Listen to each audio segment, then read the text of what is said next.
আসসালামু আলাইকুম। আজকের আয়োজনে থাকছেন মাছের মাথা দিয়ে করলা আলুর ঝোল। খেতে অসম্ভব মজা, অনেকে খেতে পারেন না, তাই আমি আজ করলা নিয়েছি, কেটে রান্না করব। চলুন, একটা কড়াইয়ে পরিমাণ মতো তেল দিয়ে আদা রসুন এবং পেঁয়াজ দিয়ে ভালোভাবে মশলাটাকে কষিয়ে নেব। দিয়ে দিলাম স্বাদ মতো লবণ। এখন দিব পরিমাণ মতো মরিচের গুঁড়া ও পরিমাণ মতো হলুদের গুঁড়া। এর মধ্যে 1 চামচ মরিচের গুঁড়া দিলাম এবং হাফ চামচ হলুদের গুঁড়া দিলাম। ভালোভাবে নেড়েচেড়ে এর মধ্যে হাফ কাপ পরিমাণ পানি দিলাম মশলা কষানোর জন্য। ভালোভাবে নেড়েচেড়ে মশলা ভালোভাবে কষিয়ে নিব, পানিটা যেন টেনে যায় এবং মশলার উপরে তেল ভেসে উঠছে। দিয়ে দিলাম কেটে রাখা আলু এবং করলা রান্না করব, তাই আলুটাকে আগে কষিয়ে নেব। করলা আমি কষাবো না। কেন করলাটা কষাবো না আমি রান্না করতে করতে বলে দিচ্ছি।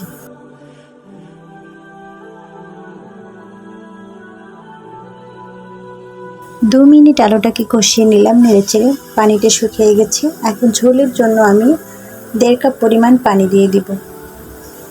1.5 কাপ পরিমাণ পানি দিয়েছি, বলক চলে এসেছে। কেটে রাখা করলাগুলোকে দিয়ে দিলাম। সবসময় খেয়াল রাখবেন, করলার যখন পানিটা বলক চলে আসবে তখনই করলাটা দিবেন, কষানি দিবেন না।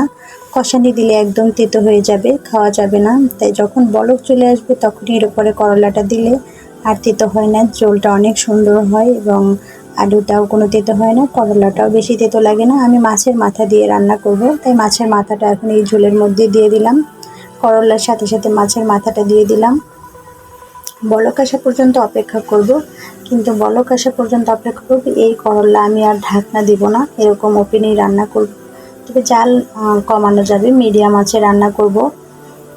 আমার আলুটা সেদ্ধ মোটামুটি, করলাটা আমি লবণ দিয়ে রেখেছিলাম, তো করলাটাও সেদ্ধ হয়ে গেছে। এখন আর বেশি জাল করতে হবে না, নেড়েচেড়ে আমি 5 মিনিটের মতো রান্না করব।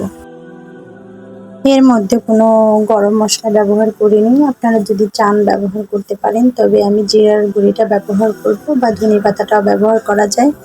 তবে আমার কাছে কম মশলায় করলার রান্নাটা বেশি ভালো লাগে, যেহেতু আমি মাছের মাথা ব্যবহার করেছি, তাই এখানে জিরাটা আমি ব্যবহার করব। এখন আমি এখানে 1 চা চামচ আমি জিরার গুঁড়ি দিয়ে দিলাম। জিরার গুঁড়ি দিয়ে আমি বেশি জাল করব না, সামান্য একটা বলক চলে আসলেই আমি এটাকে সার্ভ করে নিও।